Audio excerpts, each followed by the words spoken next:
মসজিদের ভেতরে থরে থরে সাজানো সাদা বস্তা দেখে মনে হতে পারে এগুলো কোনো ধান চাউলের বস্তা, অথচ এগুলো ঐতিহাসিক পাগলা মসজিদের দান বাক্স থেকে উত্তোলন করা টাকা। নিয়ম অনুযায়ী ৩ মাস পর পর দান বাক্স খোলা হলেও এবার ৪ মাস ১৮ দিন পর খোলা হয়েছে কিশোরগঞ্জের ঐতিহাসিক পাগলা মসজিদের দান বাক্স। ১৪টি লোহার দান বাক্স থেকে পাওয়া গেছে সর্বমোট ৩২ বস্তা টাকা, সঙ্গে পাওয়া গেছে বৈদেশিক মুদ্রা ও সোনার গয়না।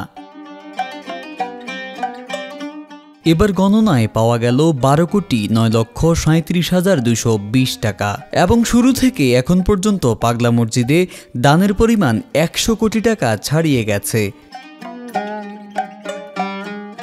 মসজিদ ব্যবস্থাপনা কমিটির সদস্য, মসজিদ কমপ্লেক্সে অবস্থিত মাদ্রাসা ও এতিমখানার শিক্ষক শিক্ষার্থী, শহরের জামিয়া এমদাদিয়া মাদ্রাসার শিক্ষার্থী, রূপালী ব্যাংক কর্মকর্তা কর্মচারী সহ টাকা গণনার কাজে অংশ নিয়েছেন প্রায় ৫০০ জনের একটি স্বেচ্ছাসেবক দল। এ সময় পাগলা মসজিদে উপস্থিত ছিলেন অতিরিক্ত জেলা প্রশাসক মিজাবের রহমত, পুলিশ সুপার মোহাম্মদ হাসান চৌধুরী, জেলা জামায়াতে ইসলামীর আমির অধ্যাপক মোহাম্মদ রমজান আলী। এছাড়াও দান বাক্সগুলো খোলার সময় উপস্থিত ছিলেন সেনাবাহিনী, পুলিশ ও আনসার সদস্যরা।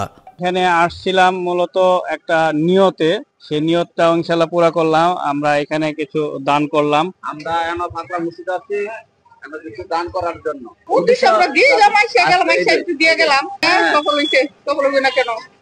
মানুষের কাছে শুনি যে পাগলা মসজিদে মানুষের নাকি নামাজ পড়তে আসে, নামাজ পড়তে আসলে নাকি অনেকজন অনেক মান্যত করে, সবাই আশা আল্লাহ পূরণ করে। একটা মানত ছিল, সেই মানত নিয়ে আসছি এবং আসার পরে আমরা এই জায়গায় রান্না বান্না করতেছি।